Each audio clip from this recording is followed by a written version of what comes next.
Okay, so we're 2 minutes out. Okay. I should have gotten a little music, but that's okay. That's one extra thing to have to contend with. So right now I've got a slate, not a slate, but an opening graphic up, and so people can hear us talking if they come in now. Oh, so I shouldn't be swearing anymore? No, do not swear. Do not swear. We got company now. We've got company now. So I shouldn't be swearing anymore? Okay, I need to put my headphones in.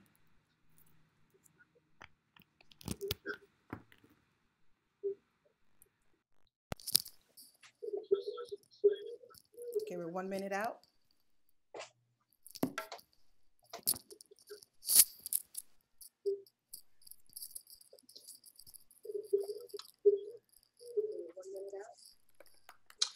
You know, we've got a serious, I'm getting a serious delay on my speakers here. Is this going to create a problem for us on the What you might want to do is put some. You got headphones or earbuds or something like that. I don't know if they're going to work on this or not.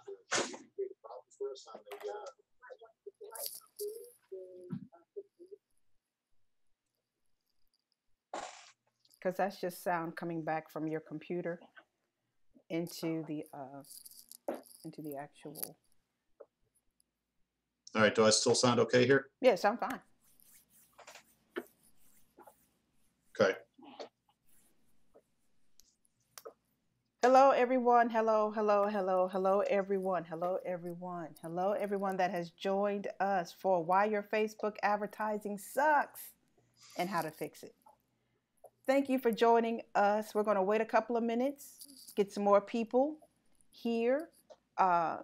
And in the meantime, tween time, for those of you that are here, we want to open the floor up for chat, just to let you know that, yes, we do want this to be interactive. We do want people to ask questions. Now, if you are unfamiliar with YouTube or live streaming via YouTube, you should see that there is a live chat option. Now, you probably will have to sign into your Google account or something of that nature, your Gmail if you have one. And once you do that, you'll be able to send us your questions, and we can answer them as they come in. And we should be able to really have a great Facebook ads training experience today. So for those of you that are here, I know one person is here from Los Angeles. Hello. And then if we have some other people that are in the room, please, please, please, please let us know where people are coming from. I would love to know. So go ahead and take advantage of the live chat. Log in as it requests, and let us know where people are from. Oh, also, while you are while you're here, I'd like to advise everyone to go ahead, and if you've got a whole bunch of other things running around in the background, and I don't mean people, what I mean are other applications on your computer, especially those applications that revolve around, like Facebook, Twitter, those that are that suck up a lot of memory on your computer. That very well may slow down your viewing experience here. Hey, Tanya. Hi from Broker Builder Solutions in North Carolina. Hey, Tanya, how you doing? So if you do have other applications going on, I would suggest that you shut those down so that it does not slow down your computer and thus the video, because everybody's internet speed is a little different. So we're going to go ahead and get started. And as people come in, they will come in. So once again, welcome to Why Your Facebook Advertising Sucks and How to Fix It. Thank you for joining us today. I'm so happy that you decided to come in today. Now, for those of you that are here, if you are at that point in your life where you are trying Facebook ads for the first time, and or you have created Facebook ads and you are just frustrated to no end with your Facebook ads, and you really are feeling like Maxine Waters in that meeting, and you want to reclaim not only your time, but you want to reclaim your money. Please, in the chat, let us know if that is what you are experiencing, because many statistics will say, marketing statistics especially, will say that small businesses especially are not getting a good return on investment when it comes to Facebook ads. So that's one of the main reasons today that we decided to do this particular training, specifically for small business owners who are not getting a return on investment when it comes to Facebook ads. So again, please utilize the chat over to the side there. Go ahead and log in and let us know if that indeed is your experience when it comes to Facebook ads. Either you are new to Facebook ads, because I would love to know who's new, versus those individuals who have tried Facebook ads before and you have not been successful at getting the results that you thought you were going to get.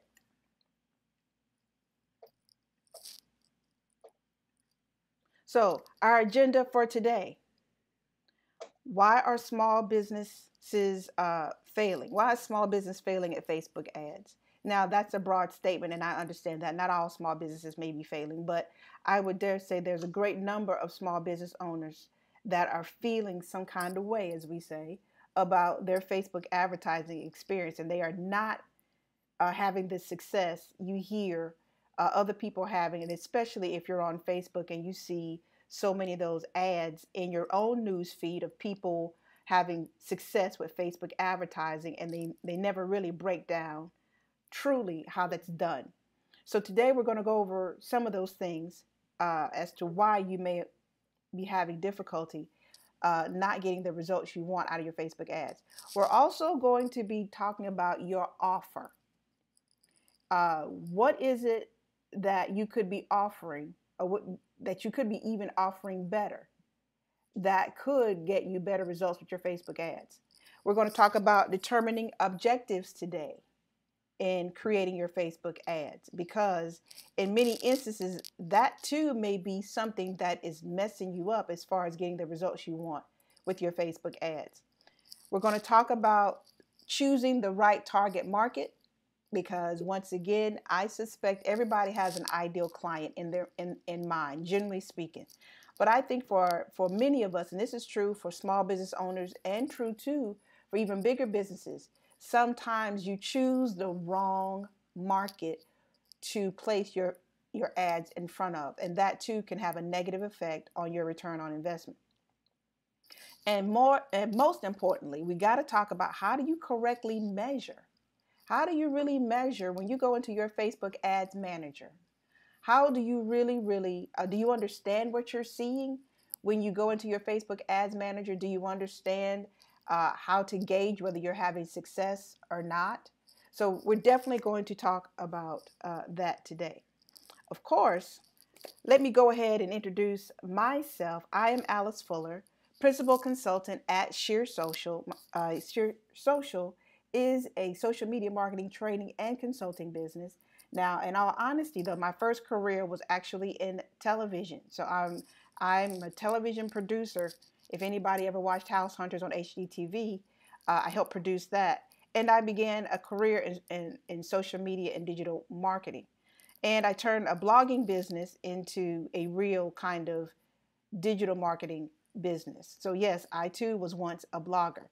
And now I am also an adjunct instructor of social media marketing for a couple of community colleges. So some of my clients include Heineken, AARP, the Hollywood Black Film Festival, and UNC TV, the top PBS affiliate in the state of North Carolina. Now, I'm also going to introduce my co-host, or my presenter today. Meet Mr. Eric Schmidt. Howdy. He's owned an ad agency for 17 years. 17 years. Now, he began in traditional advertising and direct response. And like me too, he did work in a different arm of television and radio. Eric, you worked in advertising for television and radio, and I worked in more of the creative and the production. So that's one thing we do have in common. Right. And then he changed his focus to Facebook advertising and Google AdWords. So that right there is what we're dealing with today. So again, if you have any questions, please, please, please go ahead and um, use the chat over to the side so we can answer your questions as they arrive. Okay, so we're going to go ahead and get started with the webinar portion here. So if you can see and hear both of us, let us know, because I want to know before we start if anybody's having any difficulty seeing and hearing us. Hopefully you are not. Hopefully you are not. Hopefully everybody can see and hear. Let me speak up for a minute and just make sure that everybody can hear me, because the original setup that we were going to use this afternoon decided that it didn't want to function about 10 minutes before Yeah. the webinar. So I had to pull things out of a drawer real fast. Yes. And get them all wired up.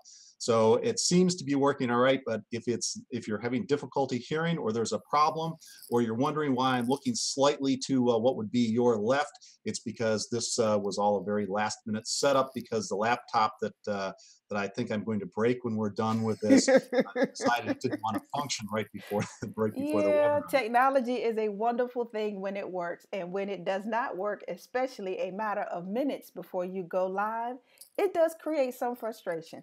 However, we are here and we are raring to go. And I just got a good sound check from the audience here, so they say everything can be seen and heard. So we can go ahead and jump right in. Rocking. All right, so I'm going to start off here, and just to give you a little bit of an idea of what we want to do is the people that we're talking to are going to be those who are running Facebook ads, the ones who have done it for a while. They know that there's business to be done there, but it's not necessarily happening for them, and they're frustrated because they know that they've seen other people have success, but they're wondering, hey, how come I'm not able to generate business? The other group of people that we're going to be talking to are those who know that they're getting some business, but they couldn't tell you how much or why it is that they're getting business, and how it's happening, and what's working and what's not working.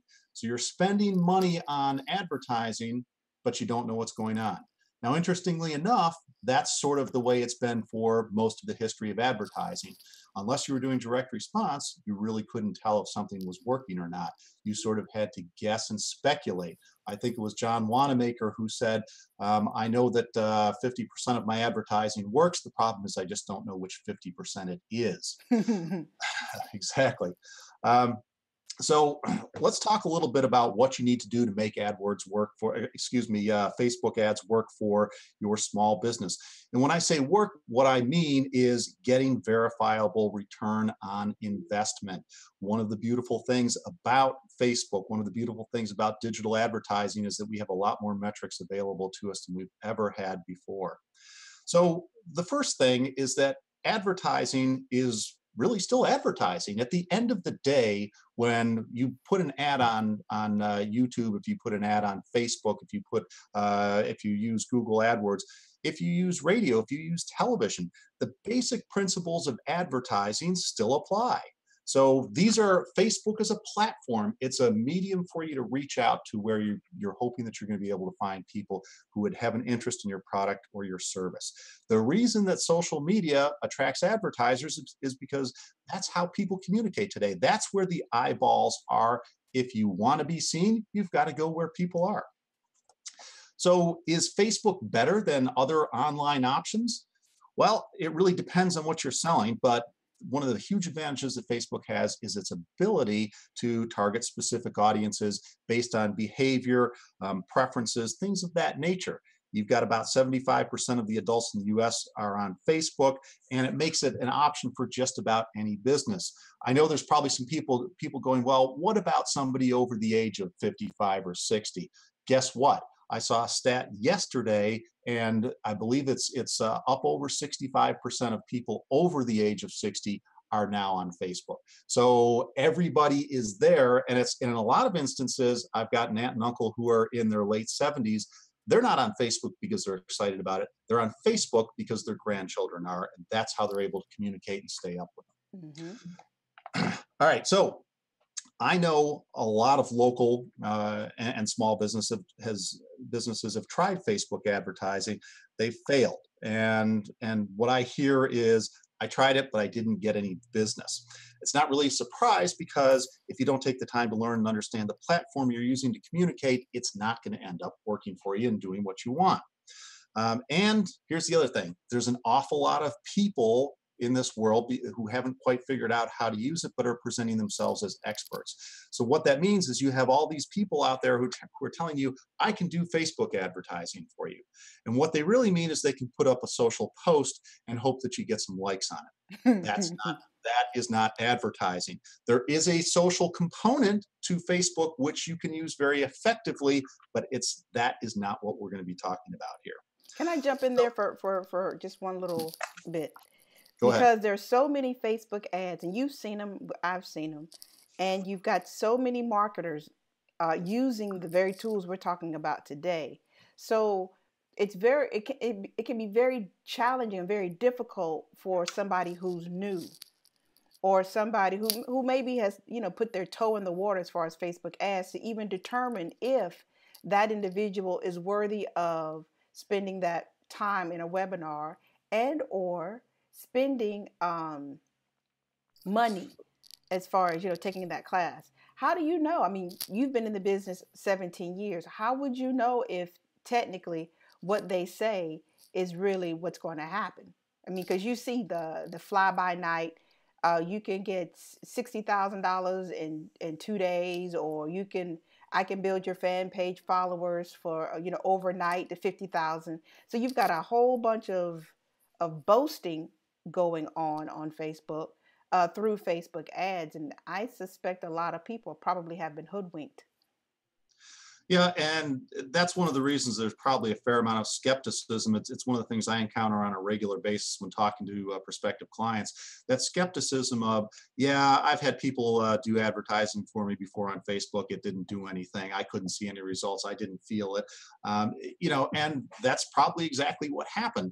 And the things that we're going to go through in the next few minutes here are going to sort of explain why it is that happens. And you're asking a question there, Alice, that I actually address when I get through the process of creating an online campaign. At the end, I'm going to talk a little bit about how it is that you would go about choosing an agency. And one of the things that holds true today, as it always has, is if something seems too good to be true, it probably is. So if somebody is let's put this in a pleasant way, blowing smoke, and it seems like it's a lot of hot air, then it probably is. Yeah. There are some people that can deliver amazing results, and they will tell you about those amazing results, but they've set up, what they do in a lot of instances, and it's common, is they'll set up a test specifically that's designed to get amazing results in a very short period of time, but it's not sustainable over the long run. So getting advertising that's going to work for a day or a week or a couple of weeks is easier than actually having sustainable advertising over an extended period of time when you're on a platform like Facebook. And part of the reason for that is because Facebook is designed with an algorithm that changes on an ongoing basis. So if you have a successful ad today, it doesn't mean it's going to be a successful ad in 3 weeks. Wow. So you've got a process where you have to constantly monitor, make adjustments, and see what it is that people are responding to. Testing is a word that you'll hear me use throughout this process, because you have to test in order to find out what works, and then find out what continues to work, and then make adjustments as the marketplace around you changes. It's no longer a static marketplace. It's now a fluid marketplace. You, as a marketer or a business owner, have to be able to make those adjustments. So I'll get a little bit further in depth when we get to that portion of what we were talking about. But essentially, I wanted to stay at sort of a 20,000 foot level here. I don't really want to get into the weeds and start talking about specifics, because one, you could do that for hours. you can really take a long time to get into specifics when you're talking about building Facebook campaigns. So what I want to do is give you the broad strokes that create the overview here. And there are a lot of people that are teaching online that can give you good information. There are courses that are inexpensive. There are courses that are expensive. You can always find things that are going to provide value and help you learn. But there's the one thing that I'll say is that there are plenty of resources if you decide that you want to go learn about Facebook advertising and you want to make that advertising work for yourself. All right, so let's take the time to go through the elements of a successful Facebook campaign. And the first question is going to be, what is a great offer? You've got to have a great offer in order to catch somebody's attention when you're on Facebook. Mm-hmm. Remember, as you're scrolling through your Facebook feed, what are you seeing? You're seeing videos of kittens, you're seeing videos of puppies, of dogs, and that stuff is really cute. And then you're seeing some guy that's on a skateboard. Inevitably, he's going to smash into a wall or a railing, and he's going to hit his crotch, and everybody's going to cringe, and then they're going to laugh. That's what you're competing with when you're trying to sell your product or your service when you're on Facebook. So if you don't have something that's interesting enough that it makes them stop and say, hey, I'm not going to pay attention to the guy getting whacked in the gonads, you're going to get ignored. So if you say, hey, here's my 10% off discount, and you think you're giving people a great deal, well, no, you're not, because 10% in this day and age just isn't a whole heck of a lot. So what does a good offer look like? It might be a free trial. It might be 75% off. It might be buy one, get one. You've got to construct that offer knowing that your objective on Facebook here is to bring a new customer into your business. That first transaction probably is going to be a break-even transaction. Or not a profitable transaction, because your objective here isn't to get somebody who's going to buy something from you today and you're never going to talk to them again. You want to be able to bring somebody into your business that you have the ability to communicate with and do business with on an ongoing basis. So your money is going to be made on the second transaction, the third transaction, the fourth transaction. That's one of the other beautiful things about this, is that when you do get somebody's information, it's your information to keep so that you can continue to market to them. You don't necessarily have to try and reach them on Facebook again, unless, of course, that's advantageous for you. Okay, Eric, let me jump in right there. Do we have anybody that has a question about what is a great offer? Because you made some really, really great points that I would dare say a lot of people wouldn't be that transparent about. In that, when it comes to using Facebook advertising or social media advertising in general, we're talking about the long game. I think a lot of small businesses and even big businesses too, they get into doing Facebook advertising for short gains. I just want to get in, get out, grab my money, and I'm gone. Or in many instances, there's not any follow-up. There's not much follow-up. I just wanted to make a quick sale, get you off of Facebook, onto my e-commerce website, and then I may be done with you after that, or whatever the quick sale is. But I would dare say we're at that point in Facebook and in social media in general where people don't want the hard sell anymore. If you're going on you're going to have to figure out what really appeals to your market, and in many instances, put yourself in their shoes, because technically everybody's a human. So if you're going to create an offer, what would be good for you if you were in your customer's shoes? And think long term. Think long game, not just short term, long game. Right. And it's, there are always exceptions to what I'm talking about here. So if you're selling, a $10 or $15 item on Facebook, and that is a very profitable item for you, and you can sell it and make your margin, great. There's no problem. You have the right to do that if you can make that work. Yeah. Because the cost of advertising on Facebook will continue to rise in the future, it's going to be more and more difficult to make those small sales. So I've just put an ad up that is an example of, we do a fair amount of work in the massage and med spa industry. And this in this particular instance, we're offering a massage, and we do specify that it's for people who are new. So we're not looking to try and just bring in your existing clientele that are already doing business with you at a discount. We're trying to get new people in, and so we're offering them a little more than 50% off in this particular case. And when you do something like that, what you're doing is you're creating an opportunity where we can bring those people in. And if you offer facials and you offer nail services and you have other things that you're going to be able to offer, once you get them in the door on the discounted massage, you're probably breaking even on the massage in all likelihood. You have the opportunity to upgrade them with additional services.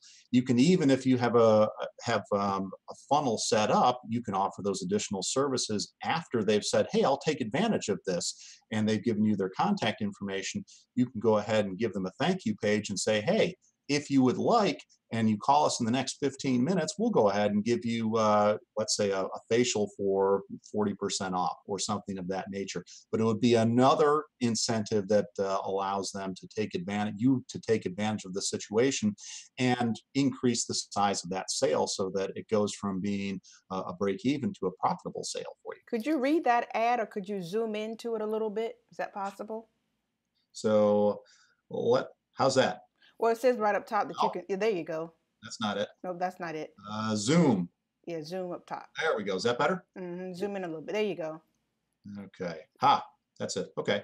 Yeah. So essentially what we say is need a little stress relief. We're giving 50 first-time visitors. Notice we're going to limit the number of people that we're offering this to because we want to create a little bit of a sense of urgency. Oh, You okay. mentioned, you mentioned hard sell a couple of minutes ago.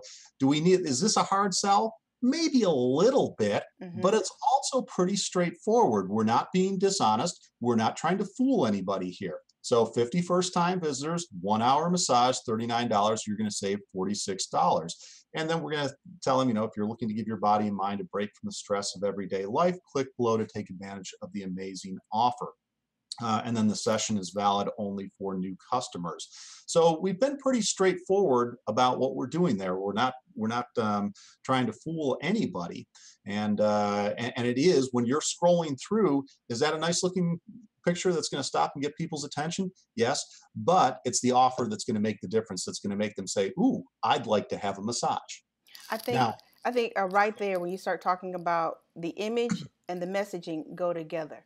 We're at a point where if you're going to do the sale like this, in many instances, what you say and what you show have to complement each other. That's a great image, by the way. I don't know where you snagged that from, but in many that particular instances, one's a stock. That's a stock photo that we used. And interestingly, and this is one of those things that you have to be careful with. That in some instances performed well, and in other instances did not. oh, So okay. testing of the image that you're using, whether it's an image or a video, you need to test, because you'll find that if you run this side by side with an entirely different, let's say it's a masseuse's hands on somebody's back, well, that might perform better. It might perform worse. Hmm.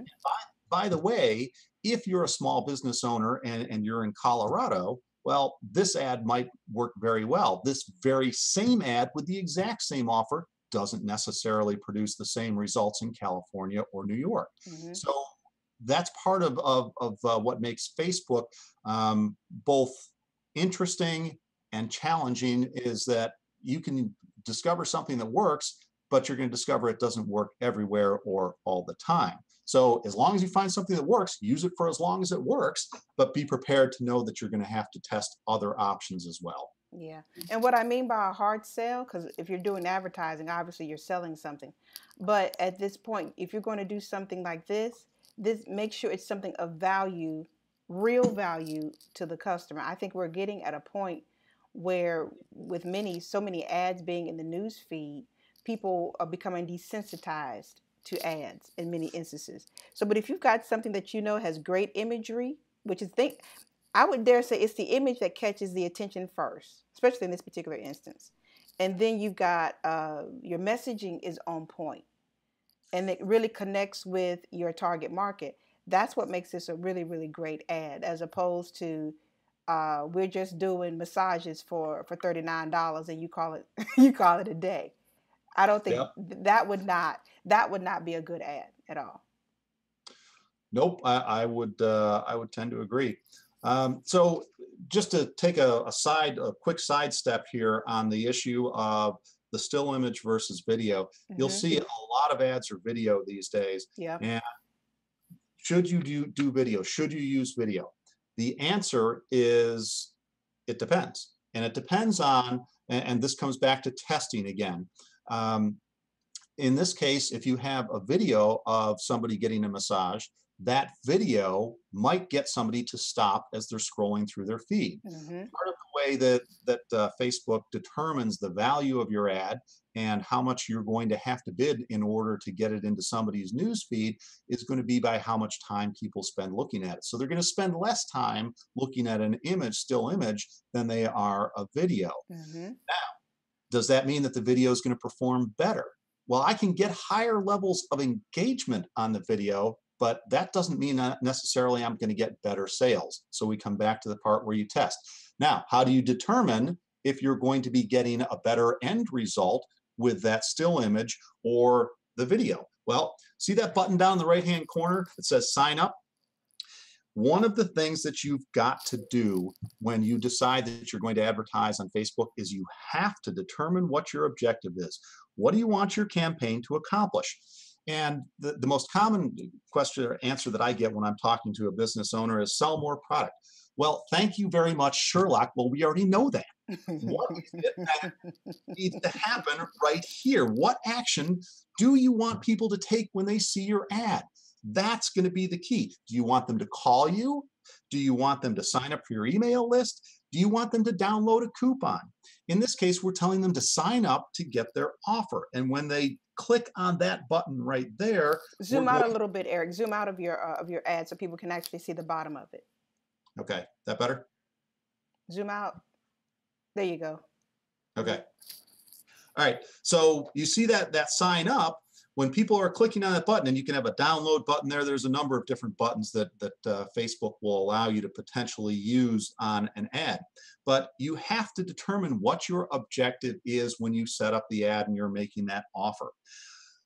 The next mistake that I see happen, and this is probably the most common that's going to kill the results of an ad, is once you click that button down there that says sign up, where does it go? Well, more often than not, that ad takes you right to somebody's website and the homepage. Mm-hmm. If I'm going to your website, what happens to me because you've offered me a discount, but now you've taken me to your website. Your website has a bunch of buttons for the interior pages. It's got information about other services that you're offering. Now you've confused people. You've muddled the message that you've put forth. And let me see if I can find, here we go. Here's a landing page. So in this is for a restaurant. And in this particular case, this landing page was used for people. We were offering them an opportunity to enter to win a dinner for 4, and they were going to get a 10 off $30 coupon in their email right now by saying, yes, I would like to win. So did we take them to the Bass Lake Draft House website? No, because when you get on the front page of the website, they've got 34 beers on tap. So there's a whole section that lists all the beers. There's parts of the menu. There's a trivia question that's pertaining to local football and the upcoming ACC season. So we try and keep, the website has a different purpose than this. The ad, and that ad that you just saw, goes to a similar landing page, except that the background is going to have somebody getting a massage. So we're going to go to a landing page that's specific, and that landing page is used for one purpose. That's to get people to say, hey, I want to give you my information. So when they click this button right here, it reinforces the message that was in the ad they saw. Now we're telling them, enter your name and email. You're going to be entered in the drawing. So we're not giving them the option to go back to the website because they're not going to buy anything from my website. We're giving them the option to give us their name, their email address, and that's what we want, name and email address. So simplicity and ease of use are the keys. The technical term in the world of advertising is friction. The more friction you present, the more difficult it becomes for you to actually convert somebody that's clicked on your ad. So somebody they get that ad, you've gotten them to the point where they're interested enough, you've got to be able to convert them when they get through. Is everybody going to convert? Nope. But once we do this, guess what's happened? They've clicked here, they give us their email address, and they give us their name. We now have the ability to track our conversion rate from clicks, which are nothing more than a metric that we can use in the process of determining success or not. We're able to track our conversion rate and say, all right, we know that we got this many clicks, this many of the, let's say 65% of the people who clicked actually signed up. Great. Is there anything we can do to improve that? Can we make a better offer that would get a higher percentage to convert? Or is that a really good percentage and the ad has done extraordinarily well? Whatever the answer is, we're going to know that answer because we're collecting the information and getting people to communicate with us and allowing us to communicate with them. Okay. Do we have any questions from the floor about your call to actions, which is basically what you're generally talking about, those buttons, those call to action buttons, as well as the flow from Facebook to your landing page? Now, the next question is, Eric, do you always have to have a landing page? Because in this particular instance, this is a platform that's created just for landing pages. Do you always have to have a landing page? In this particular instance, this is a product called Lead Pages that people use quite often. But she's Black in LA says, how do you distinguish between the different ads, and how do you know who clicked on which ad? So the different ads, we have separate landing pages set up for each ad. And the way Lead Pages works is I can duplicate this page with a few clicks and use a different URL on it that will allow me to track everybody who comes in. So if I've got an ad where maybe the savings rate is, let's say it's a 5 off 15 gift certificate instead of 10 off 30. Well, I can run that ad to a separate landing page. Each landing page is I'm going to know exactly how many people came in. When somebody gives us their contact information here, they're going into an email database. So I know exactly how many people have signed up and I can track that information backwards. Same thing with what happens is when they sign up, we have an autoresponder set up so they receive in their email that coupon for the 10 off $30 certificate. So that usually, in this particular case, that was valid for the next 7 days. So we then coordinate with the restaurant to track the number of redemptions that come in on that basis. So you now have percentages starting from the point back to where you've got impressions. And we'll get to talking about impressions, and I'll show you some examples in a little bit. But you'll be able to see all of exactly how far you've the path that somebody took to get through, which ad they came through, because we're tracking the landing page they get to and where they give us their information. So it's all completely trackable from beginning to end. Where does the pixel come in, the Facebook pixel? Are you going to talk?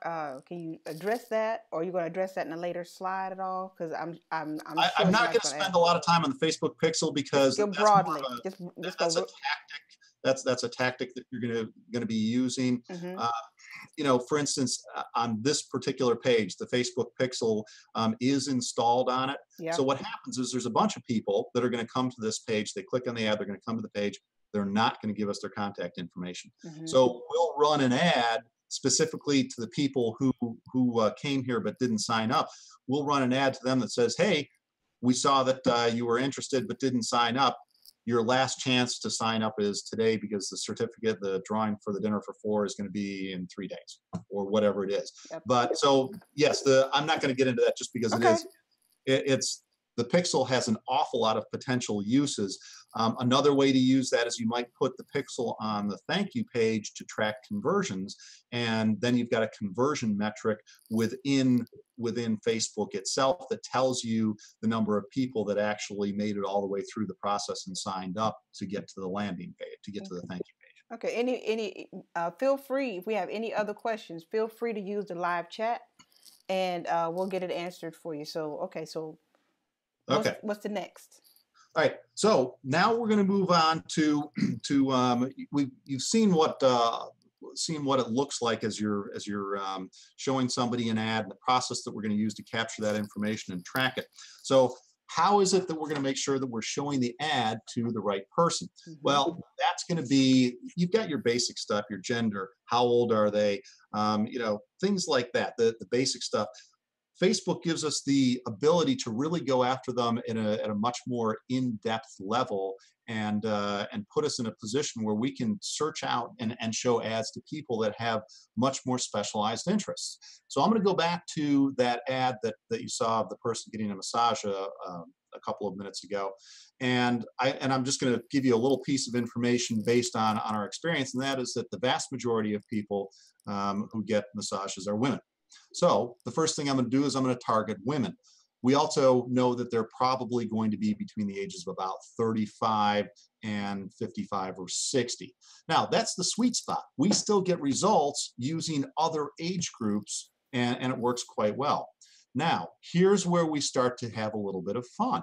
So let's look at somebody who likes spas, and I'm going to put in spa as an interest. And you can see spa comes up with a whole bunch of stuff here, Mm-hmm. but I can put in spa here. Now I might also put in, let's try day spa as an interest. Oh, here's day spa. 10.5 million people have an interest in day spas. So I'm narrowing down the type of person that I'm going to show this ad to. So it's people who at some point in their travels through Facebook have expressed an interest in a day spa or a spa. Now, what about people who have expressed who like something to do with massage? Well, I can target them too. I can target them all together as a group, or I can target them individually. Usually what I would do for tracking purposes is I would create an ad and I would show it to just people who like massage, for instance. Mm-hmm. And then I would create the same ad and show it to just people who like spas or day spas, and track that to find out which one of these performs better. The idea being that this might perform very well for people who like massage, but it might turn out that this performs even better. So I'm going to move the money I've got here over to this ad set. Now, But would you change anything on the ad at all, or you're just changing the target market? just changing the target market. Okay. So, and the whole point in the testing is I want to change one variable and find out if that variable is going to impact my results. Mm-hmm. Okay. So the better the results that I get based on the targeting, the more money I'm going to move to that particular targeting. But that gives me lots of flexibility in figuring out, all right, here's who I'd like to go after. Now, let's say I also offer facials. So I can create an ad specifically targeted to people who've liked something to do with facials online, and I can have and get rid of the others and just go after that group. So I've got a lot of capability to go after people who have very specific interests when they're on Facebook. So if you target everybody, and by the way, they're depending upon what it is that you're selling, it might be that the way that a smart way to start off is if you have restaurants, for example, tend to apply to a much broader group of people. I might start off just by targeting on the basis of over the age of 21 and in a geographical area around the restaurant, and run my ad for a few days. And then I'm going to look at who's actually responding to it. Is it more women? Is it more men? And then I might narrow it down, and I might start to add some interests in, depending upon what I see of the people who are actually engaging with the ad. I have one question with the audience definition. Now, the red, the green, and the yellow, that little arrow, is there a sweet spot on that little meter that you should aim for? I know we don't want to be in the yellow because that says it's too broad, and there's too red is too specific. Is there a sweet spot in the green at all? No, this is one of those areas where you have to sort of ignore Facebook. They really are okay. Actual information that's going to help you out. Now, you see a potential reach of 710,000 people in this case. this is advertising to the United States, that number might be 5,000 or 10,000 if I'm advertising at the local level. I usually want to have an audience of 50,000 people or more to target if and that's with my interests. Now, that's not always going to work out. If you're in a smaller town or an area that just doesn't have the population, you might have to go after smaller groups. So what you can do then is go after 2 or 3 different groups. Maybe they have 2,000, 5,000, or 10,000.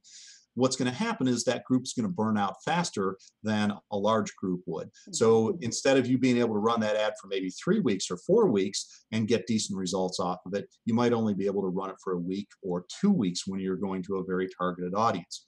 But I've had Facebook tell me before, when you get very specific, for instance, if you're going after a lookalike audience, or you've tell them what. But for those who don't know what a lookalike audience is, or what is a lookalike audience? Well, a lookalike audience is if your business has a database of customers, you can upload them to Facebook, and Facebook will take those people that they can find that are on Facebook, and they'll take the characteristics of those people and then target other people who look like them within parameters. So if your geographical area is 60 miles around the place of business, they would target people who look like those who are already in your database around there. And by the way, when you upload that database, you can also tell Facebook, hey, when you target these people that are my lookalike audience, don't target the people that I uploaded. Those are already my customers. I don't want to target them. So you can tell Facebook that, and they will not target them. They'll just target people who look like them and have similar characteristics. So theoretically, since those people gave you their information, they're your better customers. Yes. Okay, go ahead. And hopefully that means that because they're your better customers, when you show your ads to people who look like them, it's going to be people who would be more likely to do business with you. So the whole idea with the targeting is that you've got a lot of flexibility, but there have been instances where we've had very small audiences where Facebook says your audience is too small, and they might say the audience is 200, 300, 400 people. Your audience is too small for us to actually show your ad. Well, I fired up the ad anyway, and guess what? They showed the ad. Wow. And because it was a very targeted audience, we were able to get response out of it. Now, you can't get huge response out of a very small audience like that, but don't discount that. And what happens is the more time you spend advertising on Facebook, the more you learn and realize, all right, they're giving you guidelines, and Facebook's guidelines are going to be biased toward what's in Facebook's best interest, because their job is to sell as much advertising as possible. Yep. So you have to, this is one of those things where you learn through trial and error, and there are a lot of Facebook forums that you can join on Facebook itself that will help you as people talk and communicate and tell you what's working, what's not working, and give feedback. So if you're a small business, but your ideal clients are not just within a 50-mile radius or in your city, say you're a small business and you're e-commerce, all of this still applies, or you have to kind of gauge it based on? No, it all still applies. This is, when you're talking a localized, if you're a small business, you can be a small business, and well, technically speaking, my business is a small business, but I do business with clients all over the United States and have for the last 17 years. The fact that we're located in North Carolina doesn't restrict us from doing business in other places. And there are a lot of businesses like that. If you're a restaurant, you're going to be restricted to your physical location. But for a business well, you're the same way. You could do business with anybody that you want to, as long as you can communicate with them online. Yep. It will work without it being a problem. Okay. So moving on, let's look at because I know that time-wise we're running a little bit behind, so I'm going to pick it up just a tad here so that we do have a question though. The question is there a way to do a lookalike audience using past events in Facebook? I don't know. That's a good question. So if we were playing Stump the Presenter, then the person who asked the question would win. Well, at this point, if you're using like a Facebook event page, and right, so you can see the people on the event page. the people that said they are interested, I'm thinking that that's where this is going. The people that have either said they have RSVP for your event on an event page, I'm thinking that's where Black in LA is going. Or if you use something like if you use something like an Eventbrite, you should already have the emails, right? If you're using like any ticket kind of application, then you usually will already have the name and their emails. But as far as a Facebook event is concerned, uh, at this point, I don't think Facebook has allowed admins to to create like a lookalike audience of people that have signed up for an event. I don't think, but it's worth checking into. And if I find out, I'll definitely let you know. Yeah, I Or don't Eric know will the let you answer to know. that Yeah. question, but if somebody has signed up, if you're targeting people who have responded to an event on your page, if you've gotten them to sign up, you'll either have their contact information, as Alice just said, or if you've pixeled the landing page, then you'll be able to retarget them or communicate with them because you can target people who have been pixeled. Oh, that's right. That's right. If indeed you can figure out a way to get that pixel on your real registration page. Yeah. Right. Yep. Okay. Okay. Good question, by the way. All right, so moving on to statistics, one of the questions that is going to come up is what should be measured, and let's see if I can find the see if we can find the page that I was looking for here. What things is it that that you would want to measure? And one of the when you look here, you'll see there's link clicks. Here's the reach, the cost per click, the daily budget, the amount spent, and then you can get into the frequency, impressions, unique link clicks. So there's a lot of information that's available, and you can, when you look at the columns, you can customize the columns. If you're running video, you can look at the percentage of the video that people watched, so you can see what the level of engagement is like. So in short, you want to be tracking everything. You want to keep an eye peeled on all of these statistics. At the end of the day, what really matters is going to be your conversions to people who do business with you. So ROI is going to be on the basis of what you sell. Or if your objective is to grow your email list, your email database, well, if you've got 500 people to sign up and it costs you $100 to do that, great, if that was your objective. All right, if your objective was to get 1,000 people, but you only got 500, well, you know that you've got to make some adjustments to your ad. In any case, if you're tracking all of these statistics, what happens is you're able to look at it and say, all right, I know that based on historical ads that I've run, that 72-cent link click cost is on the high side for what I was running. And I want that to be closer to 50 cents. So I'm either going to make adjustments to my ad, my landing page, or my offer. Your offer is usually going to be the thing that's going to drive these types of things. Also, if you've been running the offer for a little while, if you were to look at break this down by week for the time period that it ran, you would find that the cost per link click was much lower. It was under 20 cents for the first week or so, and then it went up as the frequency went up and people saw it more and more. So those things come into play as well, not just your overall big picture, but what happened to the ad over time. Did it improve? Did your statistics decline? But as long as you track them all and you know what your objective is, going back to what we talked about originally, you've got to have an objective that's going to bring you to a desired, sale, collection of email, whatever it is. You have to know what that objective is before you start, so that when you get to the end, you've got a way of measuring this and determining if it did what you wanted it to or not. One of the great things about Facebook is that if the ad is not performing the way you want, instead of waiting 2 weeks or 3 weeks to figure that out, you can, in a matter of 3 or 4 days, say, oh, wait a minute, this ad isn't performing to the where I need it to.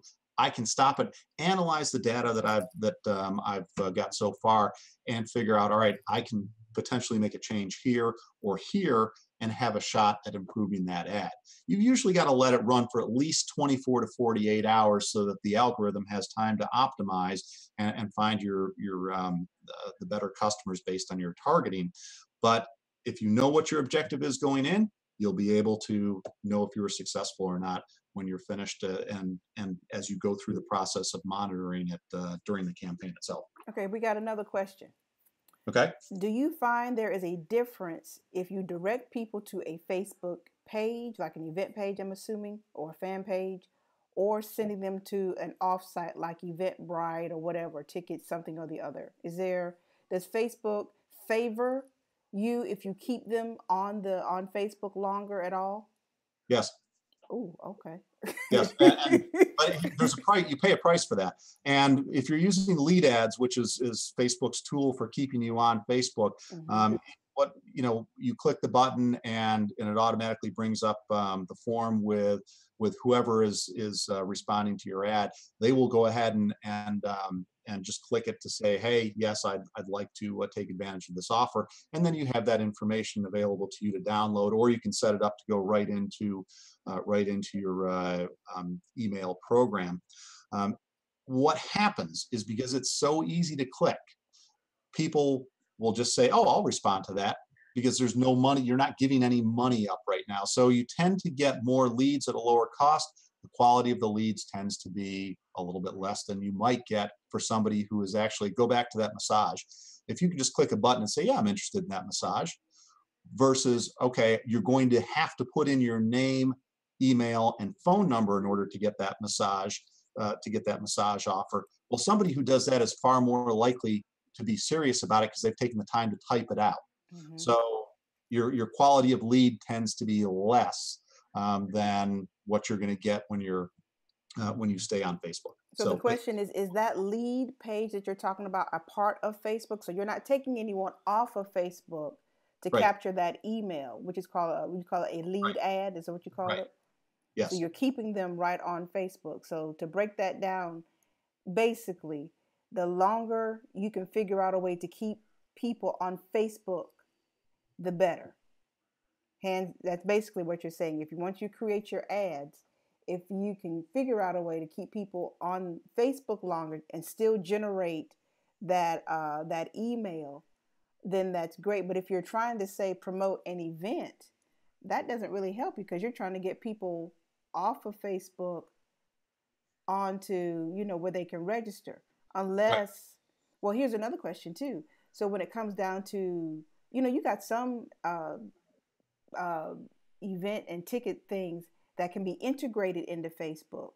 Would that be a better way to go? Wherein, say they say, well, now that you've created this on Eventbrite or whatever it is, you can integrate this into a page onto Facebook, and people don't actually have to leave Facebook to register.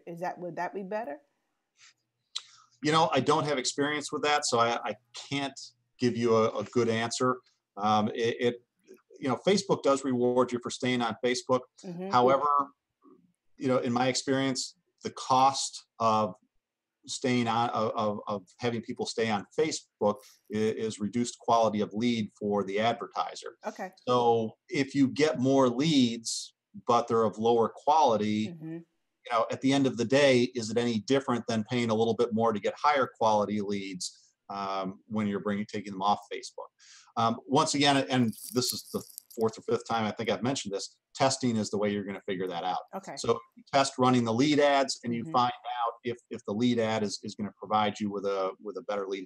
If your objective is just to collect emails, if you're a restaurant and you want to get a whole bunch of emails fast, the lead ads is going to be a quick, easy way to do that without taking them off of Facebook. Mm-hmm. It's probably going to be more economical because you're trying to if your objective is to build that email list. In that case, it would probably make sense because it's going to be a more cost-effective way to build a larger number of emails. Oh, okay. That right there is a great tip. Great tip. So, but as I said before, test it. Yep, gotta test it. Gotta test it. So, all right. Let's move on to budgeting here. And one of the things, this is, I guess it sort of surprises me. And I think it's just because it's still a somewhat new medium. You know, you think about Facebook's been around for, I think, about a dozen years at this point. Yeah. And really in the scheme of media, it's still A baby. yeah, yeah, that's the right word. An embryo, You know? technically. And then people will say when I ask them, all right, well, how much are you spending on Facebook? Well, I say I spent $200. I spent $50. But they're perfectly willing to drop 5 or 10 grand on radio or TV without even thinking twice. Well, if you only spend $200 on Facebook, even if you had a good ad, that's probably not enough to drive a noticeable amount of business. So you have to keep these things in perspective. As I mentioned a couple of minutes ago, one of the great advantages of Facebook is that you don't have to spend $10,000 and then discover at the end of the month that the ad really didn't drive much in the way of business. You can actually spend $150 or $200 testing ads and figuring out what works and what's going to drive business for you, and then increase your budget and scale it up so that you're going to be effective with that advertising. It is a beautiful thing, but budgetarily, be prepared to actually allocate money to the areas that are working. And as long as you can make it work, keep allocating the budget and don't be afraid to scale that budget up to larger numbers. And look at it as, all right, I know that I'm going to get a return on my investment versus with the TV and the radio. And we still run some direct response stuff in TV and radio, not nearly as much as we used to, but it's harder and harder to get that return. One of the beautiful things about Facebook is you can track just about everything that you do when you set it up properly. So you're going to know that you're getting a return. So put your dollars where you're going to be able to get the return on the investment. Here's the question I get asked a lot. Well, how much should I spend? Well, Facebook is not, I don't think Facebook is going to put a cap on it necessarily on how much you can spend with Facebook. Nope. But can you give a range? I mean, considering if you're trying to get some real results here, and what I find a lot with small business owners is they kind of throw pennies at Facebook ads because I heard you could spend $1 and get this result, or I heard you only have to spend $50 and you can get great results. I don't know if that's still true in 2017 and beyond. Is there like a sweet spot of a range for? Nope. Okay. Nope. Every business has to do what's going to make sense for them. And you're going to get sick of it, but I'm going to tell you that testing is how you determine that. Okay. So you figure out what it is that you're going to promote on Facebook, what your offer is going to be. You set up a system so that you can track everything, and then you test it. You spend a couple of $100 testing it to figure out what works, and then you scale it up. And if as you scale it up, it continues to be profitable for you and it continues to work for you, you keep spending more and more money until it gets to the point where it doesn't work anymore. And then you go back and you test again, and then scale up. So it's an ongoing process. Testing, scaling, testing, scaling. And sometimes you get lucky and you find something that just goes for a long time and keeps producing results for you. But if it's producing results, spend the money. And if it's producing better results than the other advertising that you're doing, take the money away from whatever isn't working and move it over to what is working. Okay. Here's a question too that I get asked a lot as far as when you are doing certain ads that are the more pay-per-click. It used to be that if the ad was running well, then your initial investment or whatever you said you would pay per click, Facebook will begin to charge you less for those clicks. Is that still true?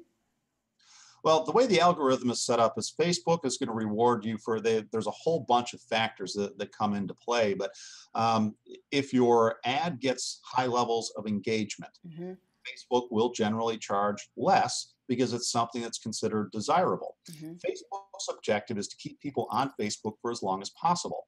So that's why you see so many dogs, puppies, kittens, gonads type of videos, because people stop and watch them. Yeah. And the longer you stay on Facebook, the more money it means for Facebook, because that's the more ads that they can show you.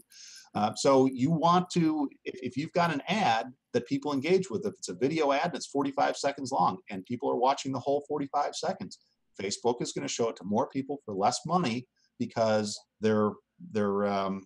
it's pleasing the audience, and it's pleasing the audience because they know that they're spending more time watching it. Okay. So that doesn't necessarily mean that, we have ads that'll have a relevance score of 1, which is on a scale of 10. So 1 is the worst you can get, but it has absolutely nothing to do with the results, because at the end of the day, the people click on the ad, and maybe we pay $2 a click instead of $1.50 or $1 a click, but the ad ends up producing results on the back end with the conversions. So that's why, and I've seen some beautiful ads with relevance scores of 8, 9, and 10, and they produce just, that they're inexpensive. They produce big views. Do they convert on the back end? No one ever bothers to mention that part. So that's why we're talking about the back end, because that's where your money is made, and that's where you're going to be successful on Facebook. Finding that ad and testing it to see what converts on the back end. And I go back to the video and the difference between the video and the still image. That still image I showed you a little bit earlier of the woman having her head massaged. Well, she's going to, that ad probably had a 2 or a 3 relevance score. So we had to pay a little bit more, but people are clicking on the back end and they're converting on the landing page. So as long as the numbers work on the back end on a cost per lead basis, that's all that matters. Well, there you have it, people. Do we have any other questions from our viewing audience? Please just use the chat over to the side. And while you have all of this wealth of knowledge being provided, take advantage of it. All right, we've got a couple more things, and then I'm going to just give a brief tutorial on hiring an agency. Okay. Because that's something that, we mentioned earlier. There's an awful lot of people claiming that they know what, that they can help you with Facebook advertising. I'm going to tell you what you need to know in order to determine if they actually know what the hell they're doing or not. Okay. And that's a standard that I should be held to, and everybody in my industry should be held to, because it's just like if you go out to a restaurant and get a bad meal, well, all of a sudden restaurants suck. You're generalizing, and in our world, when one person, and this has happened to me, in all my years in the world of advertising, if somebody has a bad experience with Facebook, well, guess what? Everybody who's in Facebook advertising sucks. If somebody has a bad experience, if somebody has a bad experience with radio advertising, well, guess what? All radio advertising sucks. And those generalizations don't help anybody. So I'm going to give you the information that you need to determine if who you're talking to is going to be a good fit for you, and if they're giving you the straight hook. And may I add, if you have a bad experience with a social media marketer, that is especially true. Yeah. All social media people, social media gurus suck. That's not true. That's right. That is not true. All right. So one of the things that's going to happen, and I sort of alluded to this a little bit earlier, is you have once you've got somebody's contact information, you now have the ability to communicate with them by email. Yeah. And there's a bunch of people who are going to say, all right, I'm going to take advantage of that offer. And we're going back to our massage ad here. Well, here we have a follow-up email, and I can send follow-up emails to this person for as long as they're willing not to unsubscribe me. One of the things that continues to amaze me is how few people actually unsubscribe. I would think that based on, because normally we'll send out a sequence of emails after somebody has signed up for an offer, that's going to be 3 or 4 emails in the first 3 days.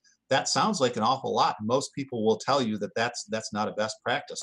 Well, the reality is that most of them don't unsubscribe. So after you get done with that initial sequence, you can add them into your primary database and communicate with them with whatever your normal email schedule is.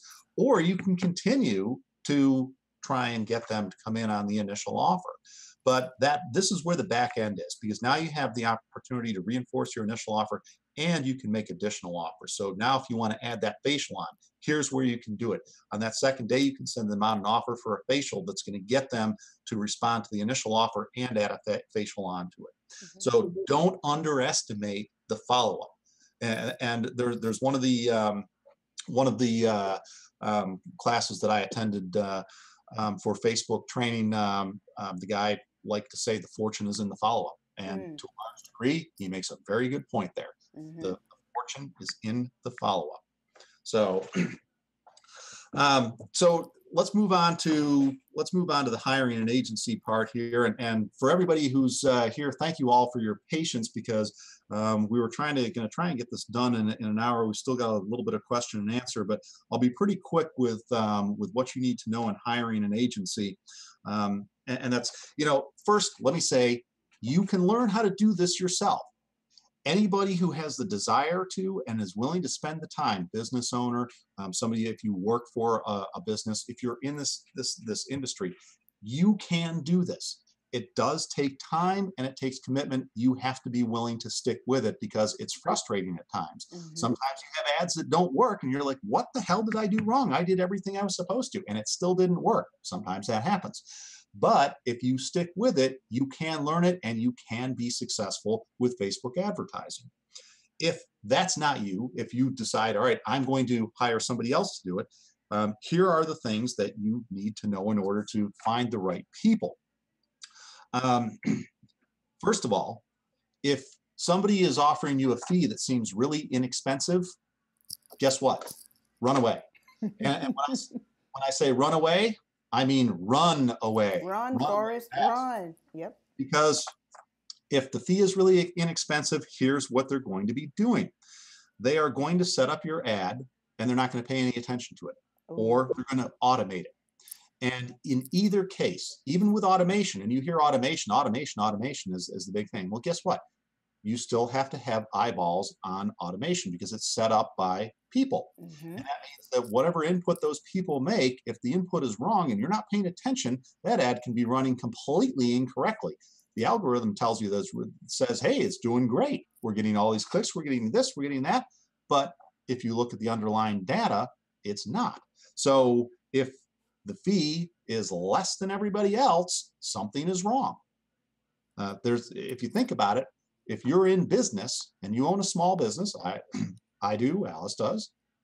If you own a small business, you have to make a certain amount of money in order to be profitable. Otherwise, you're not going to be in business. So if somebody isn't charging enough money to make it seem like they're going to be profitable, that means that something is wrong. And you're generally not going to end up with what you hoped to get. All right. Next, when you're looking at an agency, if they're telling you they're going to run a campaign and get you a bunch of clicks, well, what's that going to do for you? You need campaigns with specific objectives, and that means things like generating leads. Objectives need to be measured, and there have to be reporting systems. If you can't tie your advertising to sales, how do you know if it's working? And how do you know when to make changes to your strategy? You've got to have those metrics, you've got to have the reporting, and you've got to have the ability to know what they're doing. And when I say know what they're doing, I mean transparency. And that means if the agency isn't willing to share raw data with you, if they aren't willing to share their strategy with you, they're hiding something. And when I say they're hiding something, it's usually fees. Because remember, if they're undercharging, they're going to make it up somewhere. I don't know how many of you have ever heard the term secret sauce before, but you hear, oh, well, we can't tell you what the algorithm is. That's our secret sauce. Well, their secret sauce is essentially a big hand that's going to reach into your wallet and take your money. Because they're basically feeding you a line of baloney. So the strategies that they're using should be transparent. They should be able to explain those to you so that you understand them. They should be able to tell you what those are and show you the process from beginning to end. If they can't do that, run away. And then avoid long-term contracts. I personally have never subscribed to the idea that you have to have a contract with an agency. I always worked on the basis of, all right, if I do a good job, you're going to continue to employ my company. If I don't do a good job, you're going to fire me. And that's worked pretty well. yes, some people have fired me, but I've also had a number of clients for 10, 12, 15 years. So if, and especially in this day and age, when I talk to people that have been told by an agency, hey, we're going to go ahead and do X, Y, and Z, but you got to make a minimum of a 6-month or a 1-year commitment. Well, that's not going to work to your advantage if it turns out in the next 60 or 90 days you discover that they're not doing anything, or it's not working or doing what you had hoped to. So any agency that's going to be producing results doesn't need a contract, because you're going to be happy to pay them for real results. And so that's what I've got. I do have one thing I'd like to offer you quickly, and we can get to the question and answer section. And that is, I've prepared a little PDF, and it's called 3 Secrets to Find Customer Interests for Facebook Targeting. So we talked a little bit, and I showed you a couple of examples. But if you are doing Facebook advertising on a regular basis, there are some things that you can do that go in depth and will help you to really get to those people who would be your theoretical best audiences. And it's, I think it's 8 or 9 pages long, but I've got some nice screenshots in there to make it easy to read, and it's in the form of a PDF, so you can save it. All you have to do is go to 3secrets.website, 3secrets.website. It's right there, the number 3secrets.website. By the way, you can buy URLs with that aren't .com these days for next to nothing. I paid 88 cents for 3secrets.website. Wow. Yep, you got to like that. So go there. It's a landing page. There's nothing on there except the space where you put your name and your email in. And what's going to happen is you're going to get an email, and you'll be able to download that. And that email shows up in about 30 seconds. So it's a freebie. It's one of those things that will be helpful, and it just expands a little bit on what we've talked about here. So Alice, I'll turn it back to you. I can't see the questions coming in, so you're going to have to ask the questions, and I will also put up a slide here. I've got both my name and Alice's name and our email contact information up here. So if you've got questions, you're able to get in touch with either one of us by email. And if you Google either one of us, you will be able to find us pretty quickly online. We are quite Googleable. That's right. Now you got to be careful, because if you remember, the retired CEO of Google is Eric Schmidt. Oh, that is, because that is right. That is right. That is right. You got a popular. I was seeing you have a really popular name, but then again, so do I. But I'm cuter than the rest of them. So I'm not. I'd like to have Mr. Eric Schmidt, retired CEO's bank account. Wouldn't we all? I'll just take a percentage. Shoot. I'm with you there. Yes. So that said, is there anyone else that has a question about Facebook advertising? We have heard some great insider information today. If you didn't get anything out of what we heard today, I can't say it's our fault. I can't. I think if there's anything else I'd like you to address, would be going how many ads to do. Generally speaking, if you're split testing, is it just 1 or 2, or do you judge your split testing by how many audiences you're trying to reach? Yes and yes. Okay. So the number of ads is entirely dependent upon how much budget you have to work with, and how many products or services it is that you're trying to sell, how big your audience is. All of those things are going to come into play. Usually I recommend starting off fairly simply. You might want to work with 2 to 4 ads, and keep your copy the same, change up your image, use video, but keep everything else the same, and see which one of those perform better. And as you are doing that testing, you're going to gather information in the first couple of days of testing. Take the information that you're gathering, and then start to narrow down that test to the people who seem to be responding the best. So is there a correct number of ads to try? No. You really want to try based on on the audiences that you're trying to reach. It might be that depending upon your type of business, let's say you're in a regulated industry, you may have to advertise separately state by state Mm, in order to get what you're doing. So you might have 4 ad sets in North Carolina. You might have 4 ad sets in South Carolina. yeah. Same thing in Virginia. So it really is entirely dependent upon the business, the product or service that you're attempting to sell. If you've got dozens or hundreds of products, you might be having a broad ad to bring people to your website to get them to engage and purchase something. And then you might have specific ads for your top 10 sellers. So in an instance like that, you could be running dozens and dozens of ad sets as you go through your testing process. Okay. One last question. Do we do you have any other questions from our viewing audience? Okay, not quite yet. Okay, so my last question would be this: when it comes to Facebook and the future of things, there's plenty of articles out. They'll say, Facebook is running out of space as far as the news feed. So we're looking at now what's going to be the new frontier. We can now advertise with Facebook Messenger. And I suspect Facebook will open it up and we will be able to advertise in groups. What do you foresee the future of as far as placement of ads? Because right now, if it indeed is true that Facebook is running out of space in news feeds, then putting ads in Messenger, I don't know, because people generally don't come to Messenger for advertising. They go to Messenger to talk to their friends and things of that nature. They're using a bot and they're using it for their business as a customer service tool. What do you foresee the future of Facebook advertising being as far as placement of ads? Well, if Facebook continues to grow its presence and the number of people who are using it, that will in turn increase the amount of inventory that's available. Mm-hmm. So I don't think there's going to be an inventory problem anytime soon. Ultimately, what will happen is when you get to the point where the inventory is maxed out, is the cost to advertise simply goes up. So it's no different in that sense than advertising on television. You have a finite number of commercial breaks. When you advertise on television, you're negotiating with the television station or the network to place a television commercial at a particular time of day.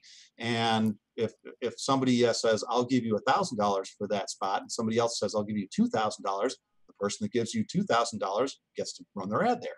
The same will end up happening and the system's already set up because it's an auction system. Yeah. It's you won't know that happened because the computer made all those decisions for you. Mm-hmm. I think that Facebook has done a very good job thus far of figuring out how to continue to monetize their inventory and keep the user base growing. You're going to reach saturation fairly soon. So then it becomes a question of how do you keep people on Facebook for longer? And Facebook is now talking about producing its own programming. I think they're actually in the process of doing that. So if Facebook has its own programming and you're tuning into Facebook to watch their original programming, whatever their version of House of Cards is, if they're able to produce things on that level, well, you're going to have people, instead of being on there for 45 minutes a day, you have people on Facebook for an hour and a half or 2 hours a day. So the amount of inventory will continue to expand. Mm-hmm. I would think that they will not have any difficulty, at least for the next 5 years, figuring out how to continue to take as much money from advertisers as they possibly can. And with that, we'll call it a wrap. So thank everybody for coming in. Let me make sure there's no more questions on the floor to answer. There are not. All right, cool. Well, thank you everybody for joining us. Yes, somebody's probably thinking, well, can I get the replay? Yes, I will send out the replay to everyone. And of course, you can contact me here with Alice at ShareSocial.com, as you can see on the screen. And don't forget to get Eric's three secrets to find customer interest for Facebook targeting. 3secrets.website. 3secrets.website. All right. So that's it for us here. Thank you, everybody, again for joining us. I will be in contact with you again pretty soon to get the replay out. And again, if you have any questions, either give me and or Eric well, we have you have email, and we will definitely respond to you as soon as we can. And for those of you that are available on this Friday at noon, you should know that of course I do a show called The Social Media Scene every Friday at 12 p.m. Eastern Standard Time on the Sure Social fan page, so you can stay abreast of what's going on in social media, especially with everything evolving as quickly as it is. Matter of fact, we were just talking about original content, and Facebook says it will be releasing probably its first quote unquote TV shows this month. This month. So we'll be talking about that and some other social media news that you'll probably definitely want to hear about as things evolve.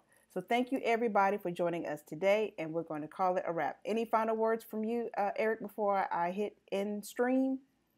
Alice, thank you very much for hosting this event. Thank you to all the attendees. We appreciate you being here, and thank you for participating, asking some great questions, including one that got me stumped. So it's good when you can learn from the audience. So Yeah. thank you very much. Well, but if we find out that indeed you can figure out an ad or target an ad based on people who have said they are interested in attending an event, I will because I know who asked that question. I will definitely let you know. Okay, Right. so thank you everybody again, and have a great week. Have a great week.